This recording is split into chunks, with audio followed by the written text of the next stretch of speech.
Hey everybody, welcome back to another episode of Miller's Military Moments. Today, we have Grant back again, which, we talked about earlier in the week that we were going to record another show with him this week, which is just really awesome. I'm thankful to have him back so soon and for him to kind of tie up his story today, folks. I mean, this is for you all that have been listening and following his story, and I know there's quite a few of you out there.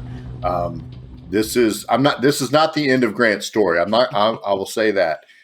This is maybe the last episode of the formal portion of, his story and kind of through his Marine Corps career up to where he is now in his life. But there's going to be more from Grant Belvin later that you're going to hear more about this incredible person. So don't worry about that. But yeah, today we're going to wrap up his current story. So I'm, as always, excited to be here and hear some of this stuff, obviously for the first time for me too, but to be able to share this stuff with you all. So again, thanks everybody for the support out there and continuing to, listen and watch and send comments and feedback. It's really, incredible. And I just appreciate it. It helps us to continue to share our stories when we know, people, are actually out there listening. And do appreciate, hearing some of this stuff because I'll tell you, look, a lot of this stuff is heroic or normal and mundane, especially some of the stories that I tell with my personal side in the Army. Some of it's mundane and we're more worried about our PT belts than we are about some other things. But these are just really important stories that America needs to hear. And we just couldn't tell them years ago because they were too raw and too fresh in our minds. So these are just an incredible opportunity for us to share Grant's story. So hopefully y'all are getting as much out of it as I am. So thanks, Grant, for being here, man. It's great to have you. And I'm looking forward to, today's show. Yeah, thanks again, man. Appreciate you having me on again and enjoy. I definitely enjoy this. Last episode was definitely a tough one. Mentally, I could feel it for afterward and the day after for sure. It took a little bit of an emotional hit on me, but it wasn't too bad. But so yeah, it's still there for sure. Yeah, I know the feeling. I definitely was, feeling your story, well after the show for sure. And I think that's important for, our listeners. These events were, in 2004. I'm not a rocket scientist, but I think that's a few years ago. 17 years ago, maybe 16 and a half, whatever the case is. But people that say, oh, time heals all wounds, just get over it, power through it. These are, such powerful moments that we have, gone through that it's tough, man. And it's tough. And you know that firsthand. And I want our listeners to just really understand that point. It's a really good point to make, that even though it's been this long, it's still tough to tell those stories. And so again, I thank you for doing that and for sharing, some of those intimate moments with some of those people that you've lost, and it's tough. So again, thank you so much for that. And, as we recap a little bit, you see you're kind of through Fallujah and you got home, and, you're going to talk a little bit about what it's like coming home and kind of where you are as a Marine, where you are as a person, and where you kind of go from there. Yeah. So we left off last episode, coming home, made it home. And, of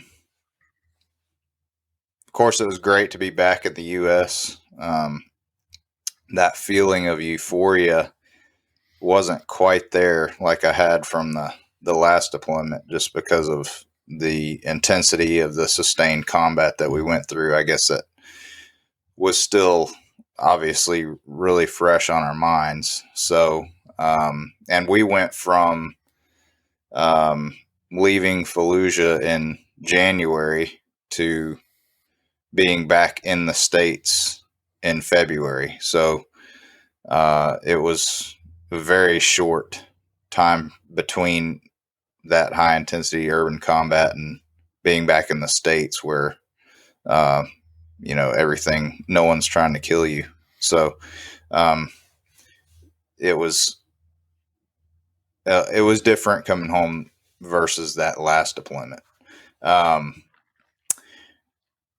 then, everybody else that, I got a story about that actually coming home on the bus. So we flew into, I can't remember where we flew into. I think it was an Air Force base, in Southern California. That's not too far from Camp Pendleton. So we flew in there and then got on buses to go back to Camp Pendleton. And we got on the bus, drove back, got back to our camp, our area there on Camp Pendleton. And when we were getting off the bus, the two guys that were in my team originally were there, and got to link up with them. And that was kind of I don't want to say too emotional, but it was like a good moment because we reunited and we were all alive because they had known what we were going through in Fallujah. And, of course, I hadn't made contact with them since they had flown out to Germany after they got wounded. So that was kind of cool. Cool moment to reunite with them. But one thing, I agree. I think, that was a good, for the listeners to know that, because you're going through so much at that point.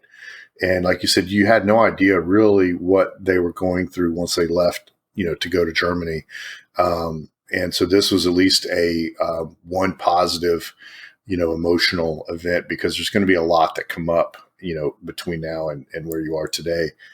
So that's pretty cool. I'm glad that happened. Good to hear that. Yeah.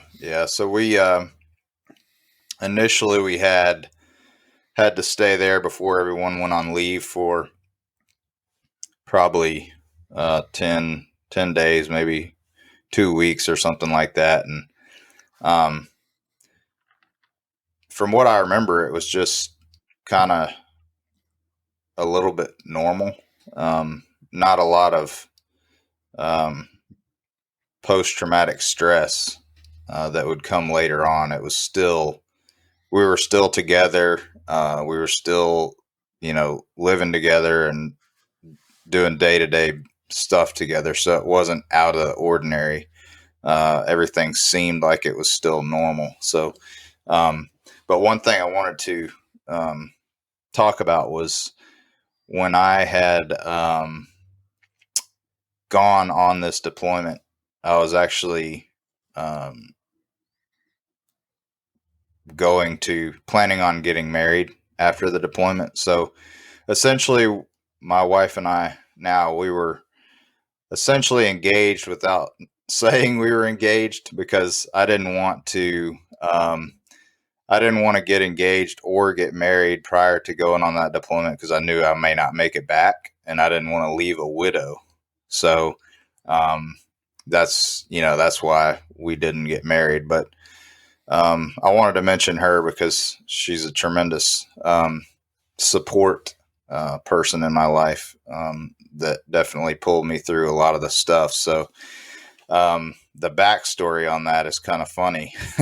So when I was about 14, I met her at church, and we kind of became friends. And then I moved off, and then we kept in a little bit of contact at first, but then didn't contact each other. And at that point, I kind of thought like, oh yeah, she's definitely a girl that I would marry one day. Even though I was so young and not really, that wasn't really on the radar. But I thought that, and definitely felt that that was a good possibility in the future. So after I graduated from sniper school um, in December of '03, went home on leave to my dad's house, and um, she came after Christmas. I think it was the day after or 2 days after Christmas. She came over to my dad's house, kind of as a setup between my dad and her aunt. And so she came over and we started talking. And of course, I'm thinking, yeah, she's really hot. So this is cool. I don't mind this at all. So so we hit it off again, and actually started dating, even though we were apart because she wasn't in California. So I went back to Camp Pendleton, and we continued our long distance relationship.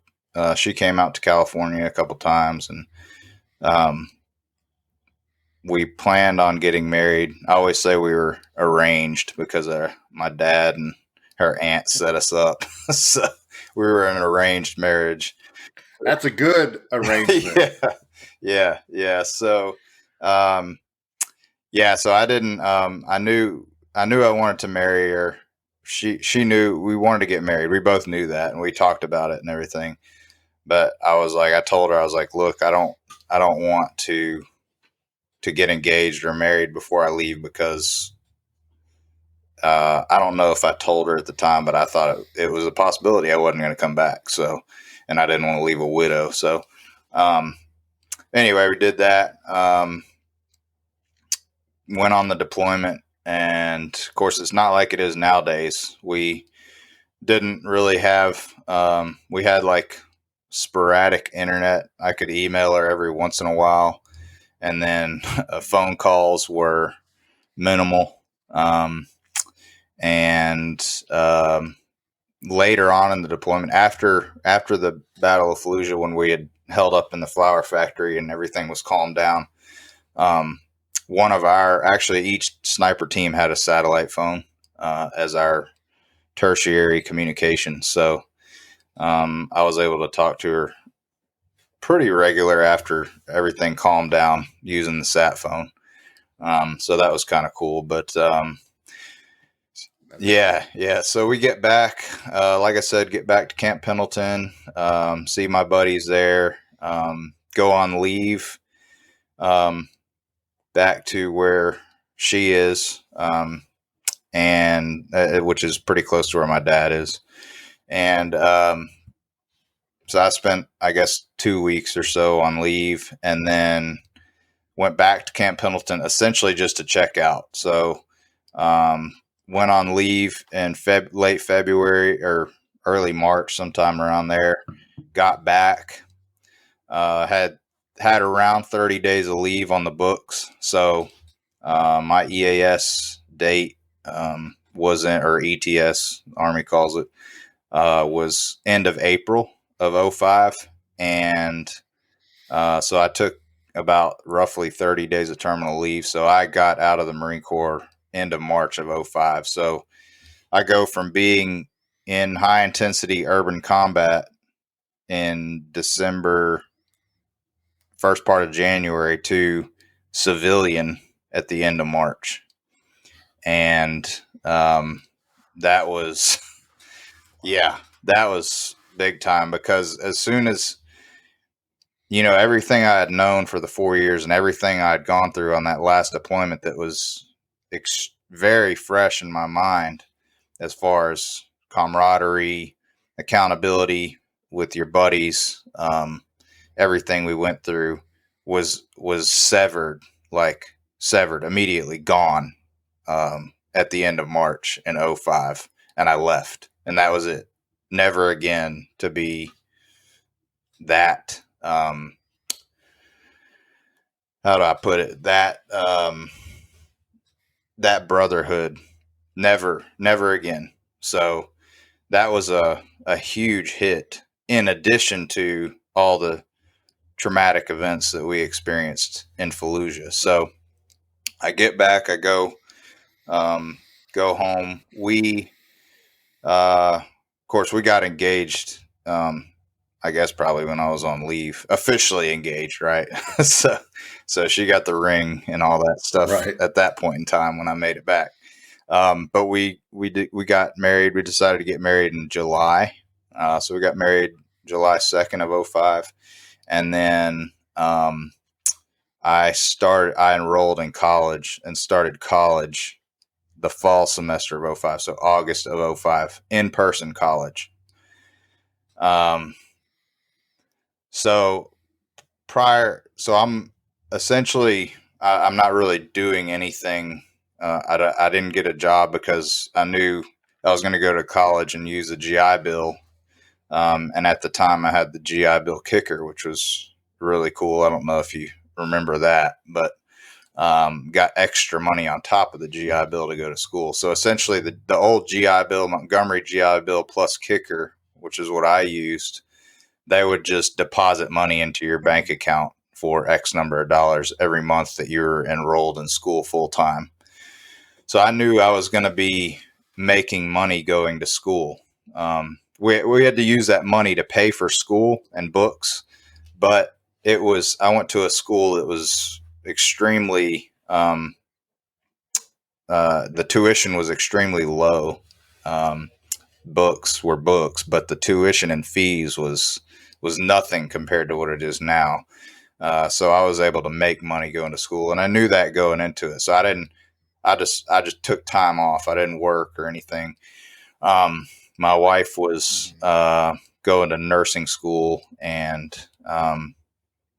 had a little part-time job, but so I was kind of there by myself doing some things, trying to adapt to life, and that's when things started hitting me pretty hard. So I was, like I said, essentially by myself. So Yeah, I mean, so I am familiar with the Montgomery GI Bill kicker.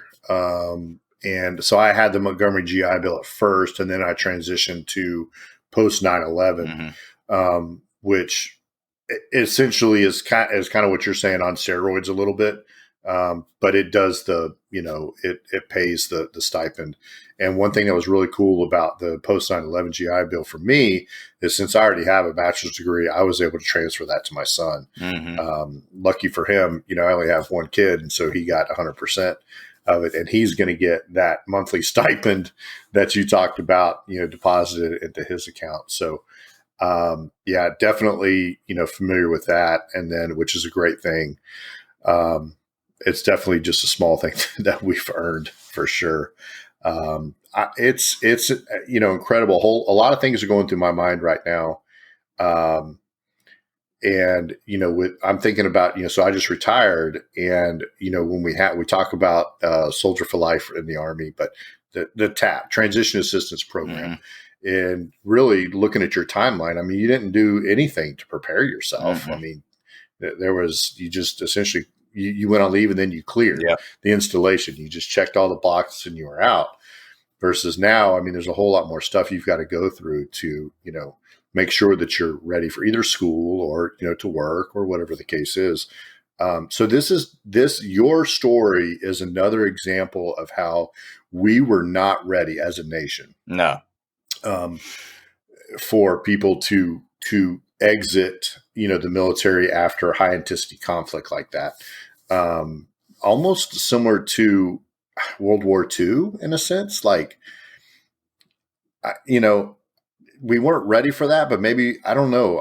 Obviously I wasn't there, but I felt like maybe because they had the GI Bill then covered all full school as well too. And I felt like that generation, we called them the greatest generation, really excelled with the benefits that they had, but maybe I'm just romanticizing it and it wasn't as good as maybe it should have been. But, and maybe because it was the same benefits from then all the way to essentially what you got, it should have been a whole lot better by then.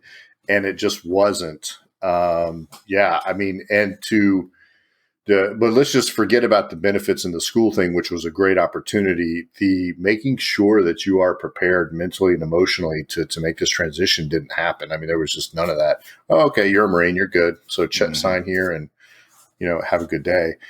And like you just said, everything you knew was just severed. Boom, done. So immediate. That's tough, man. I mean, that is really, really tough. So we're in the fall, and you're saying things are starting to kind of build up for you. Mm-hmm. Yeah. I started, what I later learned. Well, initially, let me back up a little bit. Initially, when I got back and got out and would go out to places, the hypervigilance was off the charts. I can remember vividly.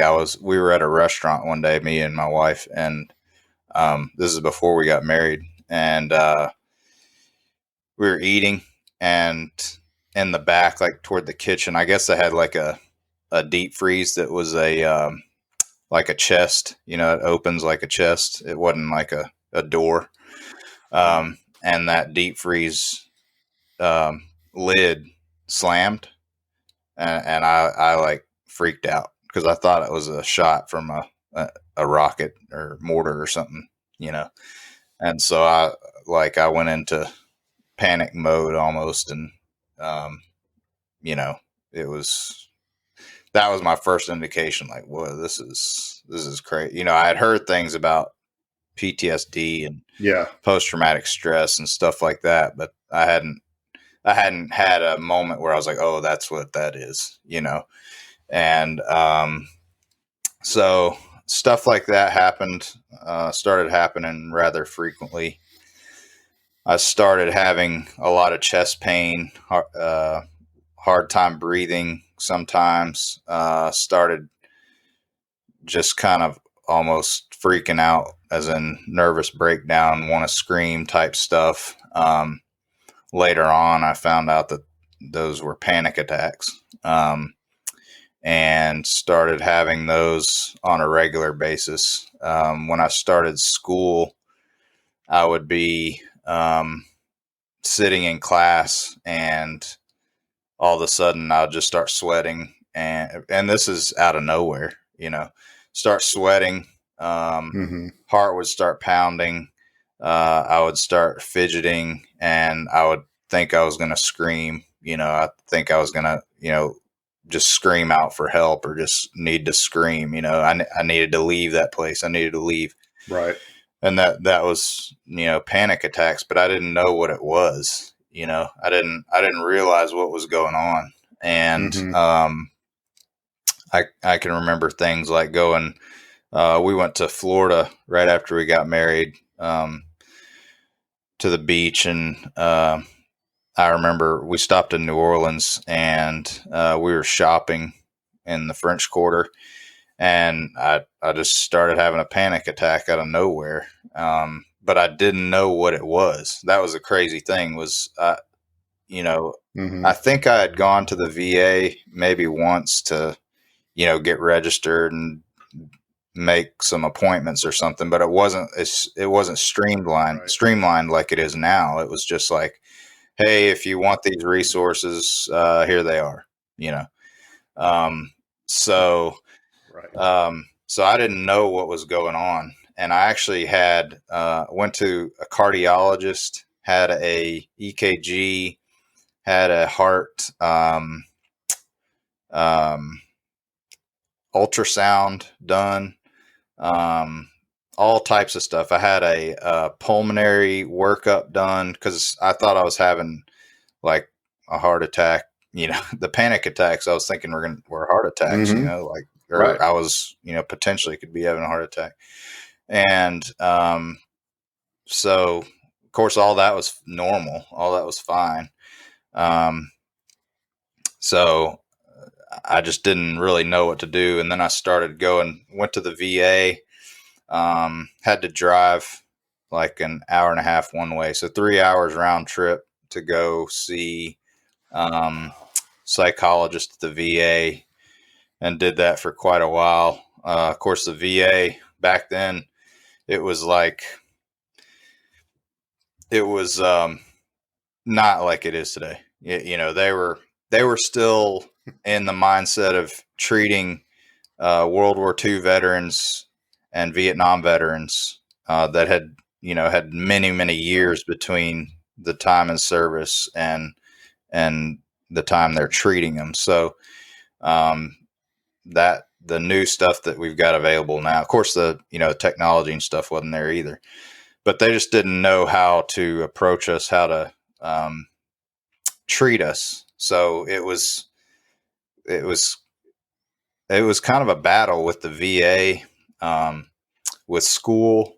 You know, it was an interesting dynamic going back to school, because I went in person. Online school, I don't even think was a thing then. But so I would go to school, and there would be a bunch of, you know, especially my first year, it was all kids right out of high school that were entitled and spoiled and weak, and, you know, mentally they were just weak, and having to listen to the nonsense from them was just like beyond belief. You know, I was like, I like obviously didn't fit in. Um, uh, there was a huge gap between their life experience and mine at that time. So it was a huge, Yeah, for sure. um, I don't know, obstacle is probably not the right word, but it was a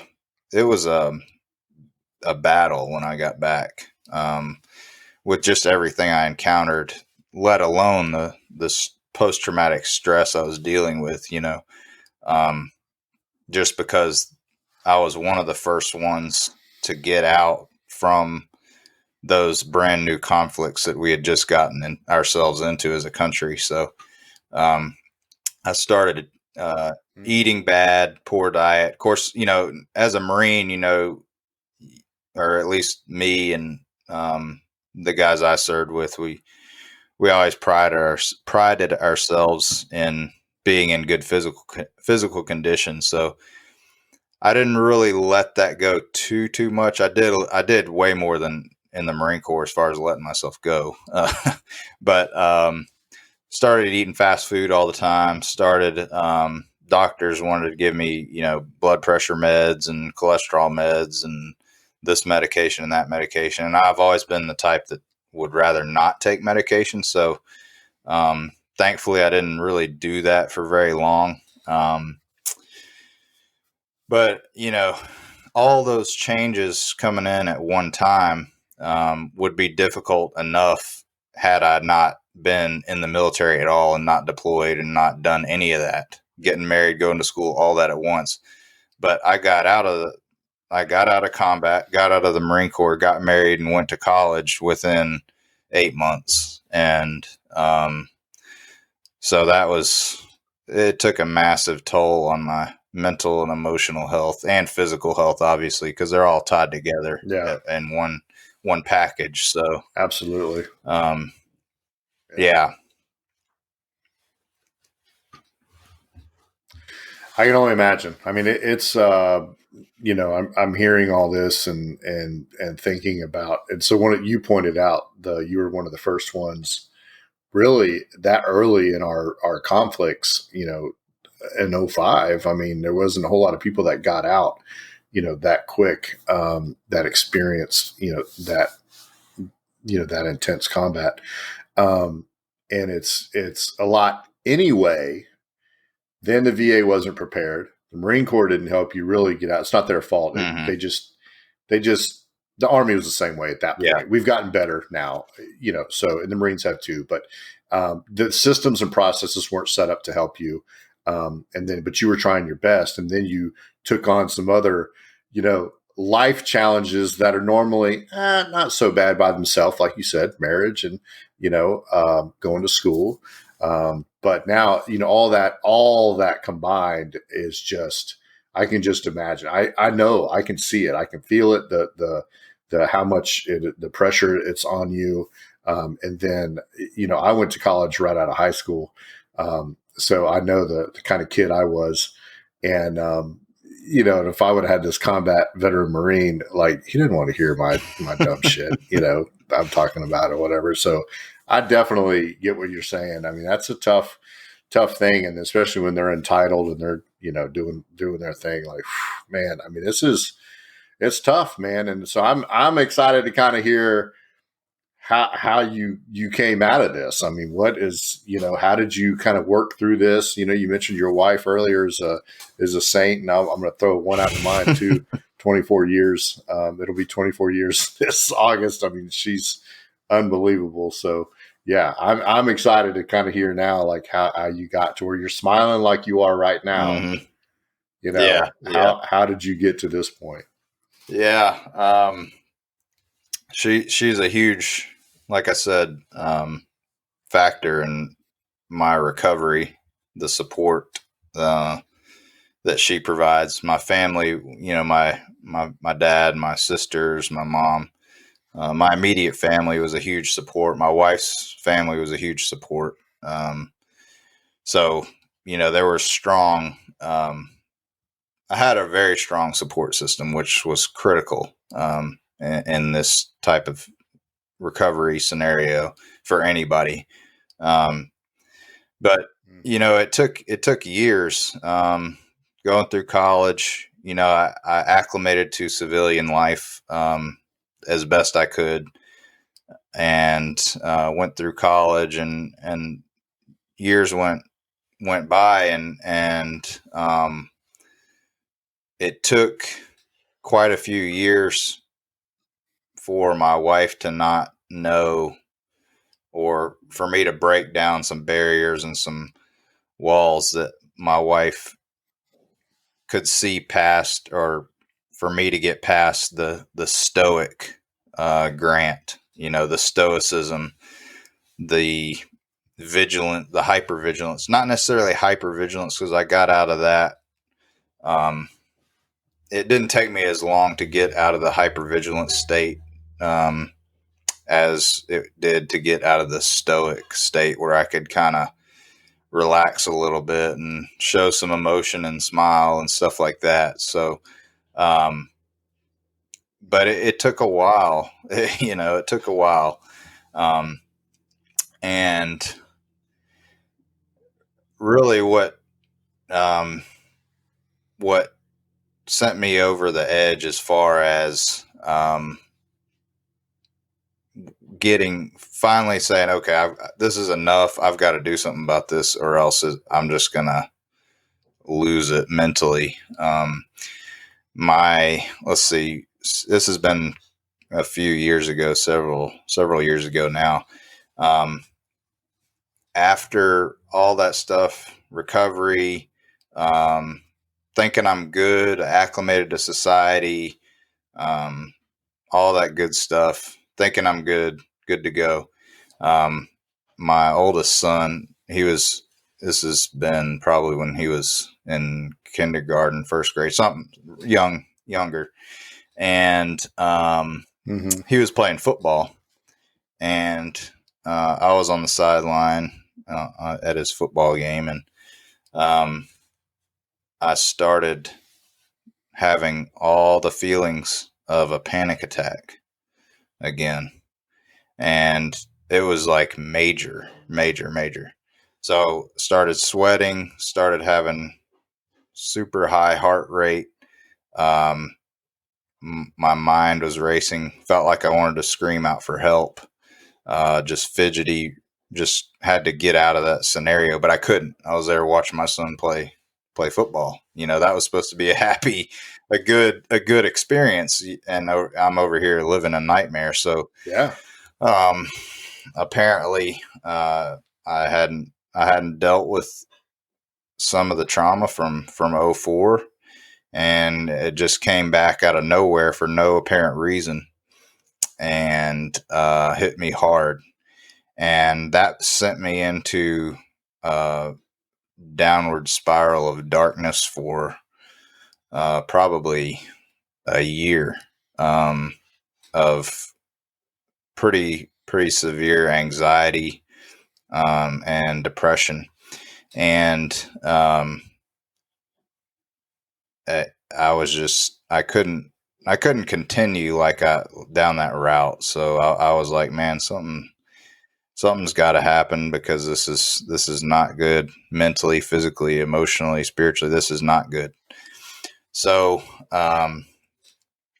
I decided to go see a counselor, licensed professional counselor, and fortunately, I got to see a guy who had been practicing for like 30 years, and he had done a lot of work with military vets and a lot of work with some Vietnam guys. And so he introduced me to a lot of things that were able to help. Of course, the counseling sessions were good, but he introduced me to things like mindfulness and meditation and stuff like that, yoga practice and things like that. And so that kind of piqued my interest, because I was already, at the time, I was training, physical training, working out, exercising, whatever you want to call it. That had always been a staple in my life, especially, being a Marine and after the Marine Corps. But I was doing that. People say, all you need to do to be healthy is eat right and exercise. Well, that's not the case. You got to have the mind, body, and spirit, and they all have to be in harmony in order to be healthy, in order to optimize and have a good quality of life and longevity.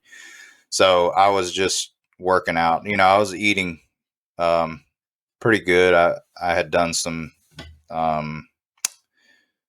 a little bit of reading and educating myself on some nutritional aspects and things like that. So I was doing pretty good there, and training, physical training wise, doing good. But there were some other things I was lacking as far as total health. And that was the stress management portion, and sleep was another big thing. And that was something else that I got turned on to. So at that point in time, I had started doing CrossFit, and got CrossFit level 1 training certificate, and started coaching group classes at a CrossFit gym. And coupled with going to this counselor and learning more about this stuff, I was like, man, I really want to know more about the science of this stuff. So I stumbled upon this article. I think it was on Military Times. I was getting an email from them every day, militarytimes.com. And it said something about GI Bill eligibility being 48 months. And I was like, that's interesting. Let me look a little further into this. So I called VA, a GI Bill specialist from the VA, and talked to him. And I was like, hey, I was on the Montgomery GI Bill during this time, and I read where if you used 36 months of the Montgomery GI Bill, if you switched over to the post 9/11 GI Bill, you would get another 12 months of eligibility. They're like, yeah, that's right. I was like, really? That's cool. How many months do I have left? And they said you have 11 months of post 9/11 GI Bill if you want to switch over. So I was like, yeah, I want to do that. And so I switched over and decided that I was going to get a master's in kinesiology. And I had to take a couple of prerequisite classes because I got my bachelor's in business. So I took the prereq classes, did good in those, and enrolled in a master's program, Master's of Kinesiology program, and went through that program at California Baptist University. I did it online, of course, but did that program, learned a ton of stuff, and the science behind the stuff. And then immediately, actually, as part of my degree program, I got a certification, certified strength and conditioning specialist through the National Strength and Conditioning Association. And then after I got that one, I got a certified personal trainer certification from the American College of Sports Medicine, and just started getting more into this and realizing that, man, I need to practice not necessarily mindfulness, but I need to do this stress management thing. And this is all kind of happening together. It wasn't like it was one after another. This is all kind of at the same time. And I'm like, man, I need to do this for my sleep. And what I got a pretty good quick education on the sleep factor. My stepfather's a director of the behavioral sleep medicine clinic at the University of Pennsylvania. So he helped me out with that side of things, and I got some of his presentations and read some papers on that, and used that in my capstone course for that master's program. Used a lot of that research there. So cool. Yeah, that's awesome. Yeah. So I got to really put all of this into action, and applied all this science and this knowledge that I learned, and it really helped me pull through that really dark time. Of course, ultimately, I got to give credit to God. My faith in Christ is what really pulled me through. That's ultimately what it was. But as far as the mental and physical aspect, it was this other stuff that I've been talking about, the sleep, the hydration, the stress management, nutrition, and physical activity. And those are the 5 pillars or the 5 principles that I believe will get you to that total health, to where you can have, kind of almost an exceptional quality of life and increase your longevity, and age won't be a factor in anything that you choose to do. So those are the things. That's kind of my journey on where I'm at today. And now that I've figured that out on my own, going through what I've gone through in those experiences, it's very rewarding, and I feel like I'm called to guide other veterans on this path that may be stuck where I was at in years past. So that's where I'm at today. Man, Grant, it's your story is incredibly powerful, and so I believe in God and Jesus Christ, and I believe that He puts us in positions of where we're supposed to be. Yeah, no question. Sometimes He challenges us way more than we want, but ultimately He puts us there for a reason. So, He made you go through some incredibly hard things and put you in a position to come out the other side even better. And the best part of that gift is your desire and willingness to now share that with other people. That's what is just so powerful to me. It's not that, you're here saying, this is my story. I've made it through. Thanks, y'all. I'll see you later. I'm doing great.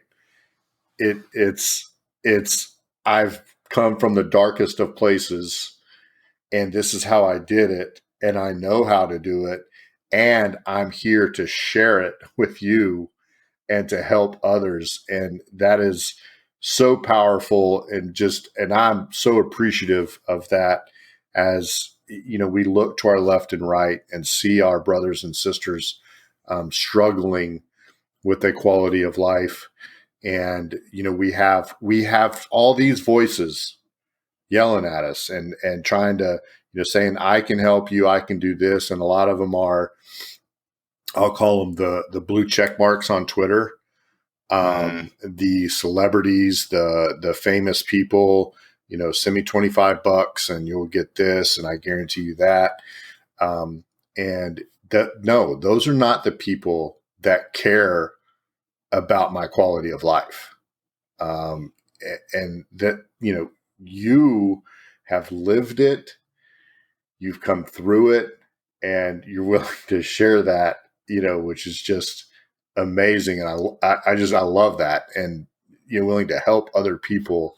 And you don't have a pill, a quick fix. You don't have hey, come read my book, but you do have a program. And I know you're going to tell us a little bit more about that, but I just wanted to say, thank you so much. And thank God that he has put you in this position to help other people. I feel like so privileged right now to be able to have you on this show to get your voice out there. Like that's kind of how it makes me feel. Like I'm like, oh my gosh, I'm glad that I could get this voice because, look, I believe in you as a human being. I believe in what you are doing and what you're going to do. And you're going to make genuine, authentic changes in people's lives because you care. Yeah. Period. Yeah. You care. So, yeah. Thank you. Yeah. Well, I appreciate that, man. Definitely. It's because, I going through that dark time, almost 10, 12 years after the fact of that intense combat was crazy to me. And just knowing that how bad that is, if I don't want anybody else to have to go through that, especially our brothers in arms that may be facing that, when I was coming out of that dark time, it was maybe New Year's Day, a few years ago. My platoon sergeant, I was laying in bed with my wife. My platoon sergeant sends me a text. My old platoon sergeant sends me a text, and he says, "Hey, did you hear about so and so?" And I said, "No." He's like, "Well, he took his own life." And I was like, "Whoa," because that was the guy who went to the advanced sniper school with me, and he that was who I integrated with his team when the other two members of my team got wounded. And so I was like, shocked. And fortunately, I was able to go up to his funeral. I only had a 2-day window to go up there. So I went up there for a couple days. And I had to come back the day before the funeral, but almost our entire platoon was there, plus a lot of other Marines were there. And that was the first time we had been able to see each other since I got out of the Marine Corps, for most of those guys. So that was a big moment of healing, just to be able to go see those guys, considering the grim circumstances it was under. But sure, that's just one of the reasons why I feel called to do this. I mean, I can point to specific instances in my life that was divine intervention, no question. So I feel like this is one of those times. This is one of those things. Yeah, absolutely. So how are you, how are you offering this to people? What are you offering to people? Yeah. How can somebody reach out to you and say, I want a better quality of life and I want you to be the one to guide me? How can we find you? What do you do? Can you share any of that stuff with Sure. us? So I started a company called Project Capable, and essentially on the idea of going through what I went through, um, and seeing other veterans kind of um, give in to society, give in to mediocrity, um, and it spilling over past veterans, just men in general, um, succumbing to societal norms and just giving in and settling for mediocrity. So Project Capable would be asking the question, are you capable of doing X? Are you capable of playing with your kids without being worried that you're going to get hurt? Are you capable of going on a ski trip without hesitation? Are you capable of getting off your medication? Are you capable of, going on some type of adventure? What do you want to do that you're not capable of right now that you would like to become capable of doing in the future? So that's where I started with it. And now it's kind of evolved a little bit into me offering guidance and coaching. So right now, I'm going to be running my first free coaching, my first free challenge where I offer coaching plus some value with that for 14 days. So that first offering is going to start on May 3rd, and I can give you the link to put in the show notes if anyone would like to register. It's geared towards veterans, but it's for any man, even if non-veterans that is interested in something like this. So it's based on those 5 principles I talked about: sleep, hydration, stress management, nutrition, quality nutrition, and physical activity. And in order to have that exceptional quality of life, to increase your longevity, to not be restrained by age, you need to adhere to those 5 principles every day of your life. Because your health is the only thing you can't buy. You have to earn that. Everything else you can buy, right? You can Amazon Prime whatever. You can't Amazon Prime 6-pack abs or anything like that, So you got to put in the work. I like to say that your body is a rented vessel, and rent is due every day. So you gotta put in the work. Not like it's hard work, but it's you just have to be consistent and be committed to it, or else you're going to live a life of mediocrity. You're going to succumb to those societal norms, and you're either going to pay now or you're going to pay later, but you're going to pay regardless. So that's kind of it in a nutshell. Now I've got a project, a website, projectcapable.com, and that's pretty much the hub of where you go to see what I've got as far as coaching and things like that. And then, of course, I'm on Facebook and Instagram and Twitter as Project Capable. So if anyone wants to check that stuff out, that's where I'm at as well. So the first challenge, like I said, the first challenge will be May 3rd. It'll run 14 days.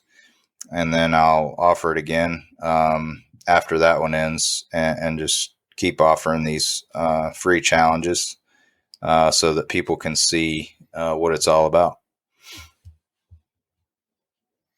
Awesome. That's good stuff. I mean, and just for full disclosure, I'm signed up Yes. for the challenge. And yeah, look, and I just want to tell the listeners, I mean, listen, I have got a lot of physical and mental and emotional challenges that I'm going through, even with retirement, although it's exciting. And I mean, Grant texted me and said, "Hey, do you want to do this?" And I told him, I was like, "Man, I'm kind of scared, man. I'm like, I don't know that I can do it." And anyway, look, I'm doing it. I'm going for it. Okay. So I'm telling you all that because you can too. So I want to be better. And this is one of those steps for me that I'm going to take to make my life better. So if you're scared, join me and let's be scared together. Grant's not going to hurt us. He's, I mean, this is an exceptional opportunity from, I mean, a combat hardened, veteran Marine that has come through the darkest moments and is now learned and knows how to help us be better and live a better life. So all the links, I will make sure that everything is in the show notes on my website, millersmilitarymoments.com. You can go to his website, Project Capable, Twitter, Project Capable. It's pretty easy. But I will make sure that those are linked, and I'll put them even in the description of the notes, I think on Apple Podcast and on Buzzsprout, where I list my podcast. So that way, to make sure that if you are interested, you want to check them out. And look, if you can't do the May 3rd one, it's okay. He's not going anywhere. He's going to be doing it next after that. This is not a short-term thing. This is a long-term thing. He has a lot of life to live and a whole lot to give. So he's going to be around for a while, and again, this is, I think I've said it earlier in an episode with him, look, this is, I mean, somebody that I trust Grant to help us to do whatever it is, with fitness and nutrition, all those 5 pillars he's talking about. But I mean, he's a certified fitness trainer, which he does a lot in his daily life, trains people. I mean, so this is just an exceptional opportunity, really. And this is going to be somebody that's not just looking for your $25 or, people charge stuff to go to the gym and be your personal trainer. This is somebody who is going to be invested in you. He cares about you and really cares about you becoming a better person on the other side. And that's worth so much more than, this motivational dude at the gym that's yelling and screaming at me to run faster and lift more and, drink more protein and spend more at GNC. So, right. I mean, it's, and I love a couple of your things, Grant, the whole, we're renting our bodies. So dude, it comes due, brother. Yeah. It comes due. We got to pay it. So we got to pay it. Absolutely. So I love what you're doing. I've had a great time, telling, allowing you to tell your story and sharing it, and getting it out there. I mean, this has been, an exceptional opportunity.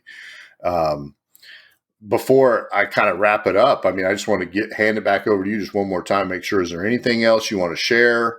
Any last minute things you want people to know, go to, anything like that?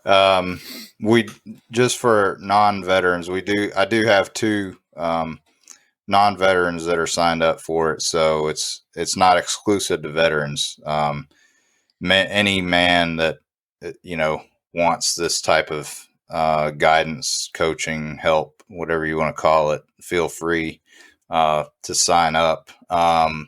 It's not going to be like a fitness intensive challenge. It's more of a health and wellness challenge for you to challenge yourself to start to implement and adhere to those 5 principles and start to start down that path of getting a better quality of life and increasing your longevity. Awesome. So, another thing that I know Grant believes in, and I'll jump in with this, is like when you go to make changes, you've got to change habits. Mm-hmm. So, and sometimes you've got to get rid of habits, and sometimes you've got to create new habits. Habits can be good. Shouldn't be a negative term. But a habit is something that you repeatedly do and sometimes unconsciously. So this is the beginning of one of those things, and starting out small and slow, of creating new positive habits with the health in mindness. And then we can build on other things as you move into maybe, other programs that you want to join, if it's the physical stuff or whatever. So, but I absolutely got to build create those habits and build them. And so, yeah, thanks for telling us that. And don't be too scared, everybody. You can do it. I can do it. We're going to do it together. All right. I can sit here and talk forever because I don't want to hit stop record, because I don't want to let Grant go. I want to keep him here. But this has just been, an incredible opportunity. But I'll say this, hey, he's not going away. I'm going to bring him back. I'm going to make sure he comes back. So we may do some co-hosting on some shows coming up soon too. So we're going to bring him back and hang out, and we're not going to let him get too far from us. And then, I'll probably at least bring him back when we're done with the next 2 weeks and talk about that experience. I'll tell it from my point of view, and he can tell it from his, and, we can go from there. So awesome. Well, yeah, this is incredible. I'm probably going to repeat myself 100 times, but these are the stories America has to hear. This is from somebody that's been there, done that, and hasn't been told very much. And these are the stories that America needs to hear from our veterans, and even other veterans need to hear this. But I appreciate the opportunity. I'm glad we have met, and glad that you've came on my show, and that you just have been able to tell these stories. I mean, these are it's tough, man. It's hard. I know. I'm processing so many of them in my mind too, of, a lot of my challenges, and it's tough, but I'm so glad to have this opportunity. This has helped me, even heal, as we've talked about these shows. And, Grant's like probably telling me, hey, I got to go, man. We got to go to baseball games. So, no, you're good. But yeah, no, he's been great. So he's got to head off to his kids' baseball games, which he can enjoy now, and not go through a lot of those things, which is just really, really awesome. And I'm so glad to hear. So, all right, well, I'll sign off for now. Thanks again for everybody for tuning in. It's been great. I hope you've really enjoyed these episodes with Grant. I know I have. The feedback's just been absolutely incredible. All of the listeners that I know of have loved having you on, Grant. Good. And it's been great. So, yeah, it has been. So Sunday, my next weekly episode, we're going to jump into the fall of 2003, and we're going to talk about stop loss being lifted, guarding the poop truck, driving around Camp Spiker, and R&R, some people going home on R&R, Thanksgiving, what Thanksgiving and Christmas is like while you're deployed and down there in 03. So that's kind of what we'll talk about, share some moments there. And yeah, hey, hope everybody's doing well out there, being safe, taking care of each other, show compassion, be kind to each other, and let's make our world just that much better than it was yesterday. All right, so I'm your host, Jason Miller, and this is Grant Belvin, one of the best guests, or maybe the best guest I've ever had, and some more positive shout outs there. So anyway, all right, guys, we'll see you next time. All right, peace.